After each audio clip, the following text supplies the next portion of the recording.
Good day everyone, my name is Vincent Aladad and I am the first reporter in our group. So relax and enjoy my report. Topic is all about hydrology.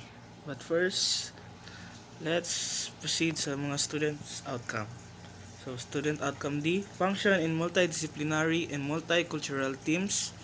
Student outcome H, understand the impact of civil engineering solutions in a global, economic, environmental, and societal context. Student outcome I, recognize the need for and engage in lifelong learning. Student outcome M, understand at least one specialized field of civil engineering practice. Next, let's define what is hydrology. From our elementary or high school days, we define hydrology as the study of water because from the Greek word hydro means water, then logy means study. So, what? Study of water. Then, based sa kuwang mga na-research, hydrology is the study of the distribution and movement of water both on and below the Earth's surface, as well as the impact of human activity on water availability and condition. So, basically, ang hydrology is the study of water and its distribution and movement diri sa Earth's surface and below Earth's surface, and as well as the impact niya or effect sa water sa atoa mga tao or sa atoa mga activity diri sa Earth. Moto. So next slide. So hydrology is an extremely important field of study dealing with one of the most valuable resources on Earth, water. So ginaingon diri na ang hydrology daw is an important field of study kay it deals with water manggod. So and we all know that water is very important labi na diri sa Earth or labi na para sa tuwang tao because we cannot survive in Earth without water. And di ba anak pa na sila na every drop counts. So it means that ang water jud is na jud siya value na kailangan po nato siya kailangan nato siya studyhan because na siya value sa atoa og sa Earth. So we need to study hydrology because it deals with the most valuable resources on Earth.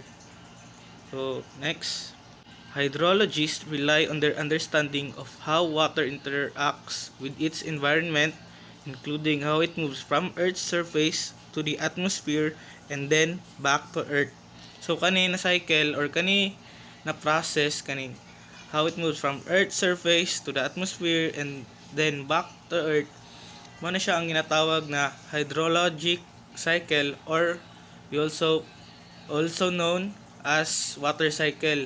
So I will not go deeper diya kay ang next reporter will report about it. So next the field of hydrology consists not only of studying the natural distribution and movement of water, it also concerned with the impact of human activities on water quality and with problem in water management. Mo to ang gingon ganina na dili lang distribution o movement sa water ang consist sa hydrology, but it also concerned sa mga impact sa water sa human activities and og ang mga unsa ba ang water management sa tao, ang paggamit nato sa tubig ginagamit po na or it consists po sa hydrology.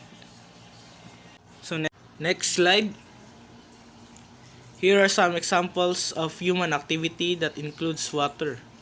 First is agriculture. In agriculture, we use water for irrigation, for the plants to grow well, and siguro no, ang irrigation system na ginabuhat is to make the farmer's job easier. So para di na sila maglisod-lisod og water sa mga kadaghan na plants, mo nang ginabuhat nila ang irrigation system. Next is hydroelectric power. So mo na siya ang example, ang dam.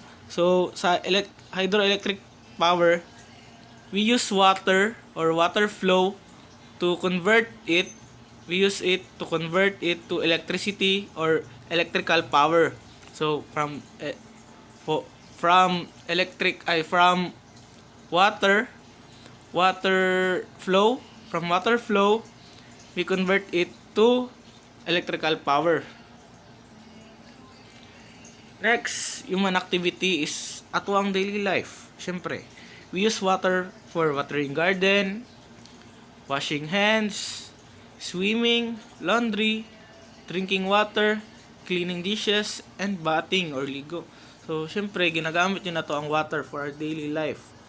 Sa to ang mga daily activity. Mo nang daghan kay human activity that includes water.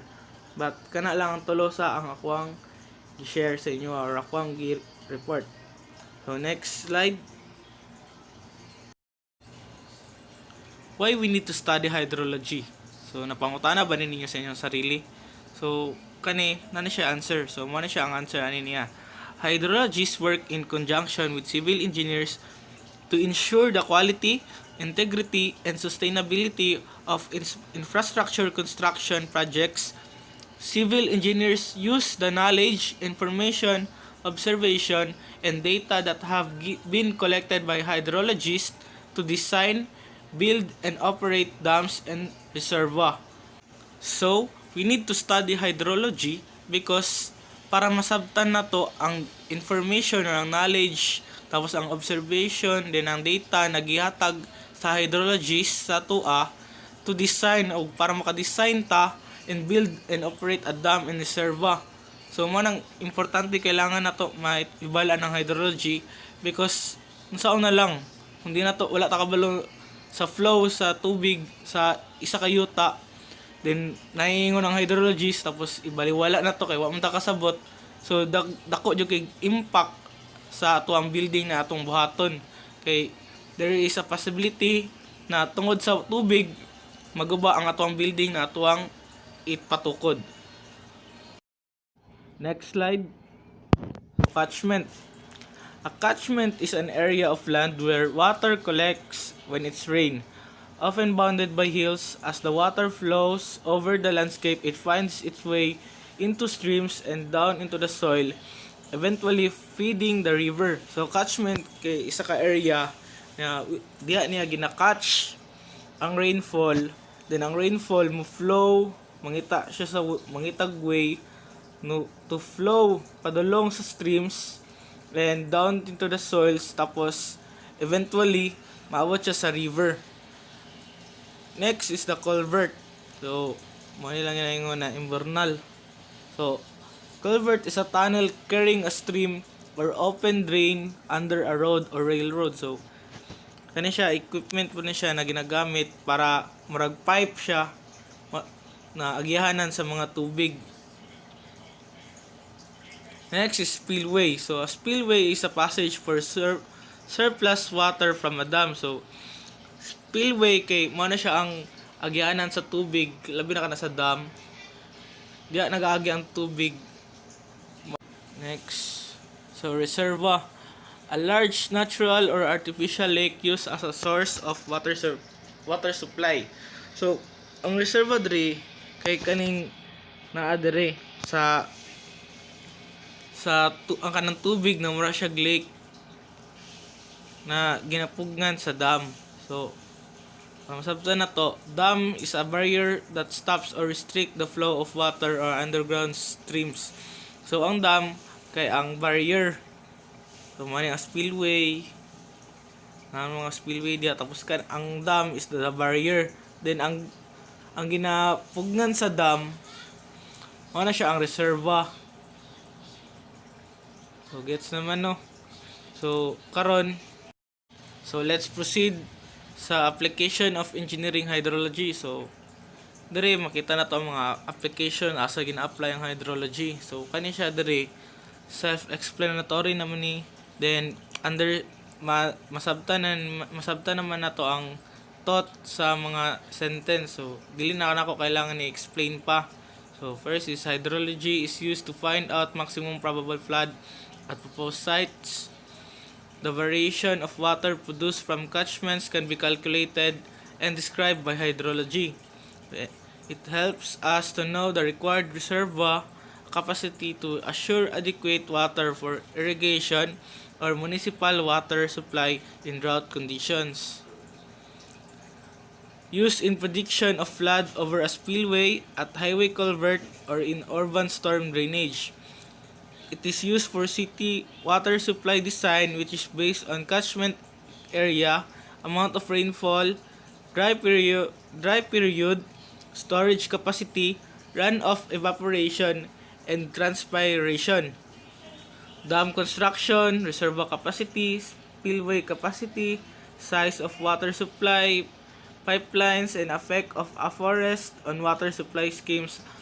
All are designed on basis of hydrological equation. So, basically, juday, dagag application ang hydrology. Dili lang ma-apply na to sa unsa irrigation sa tao, but for us future civil engineers, dako jud kay impact ang hydrology sa tuwa, labi na sa projects, labi na sa mga sites, sa roadways. Kailangan na to ang matun-an jud ang hydrology. So next, so reference na mo na ako mga reference. Then thank you for listening sa kuwang report, and God bless you all.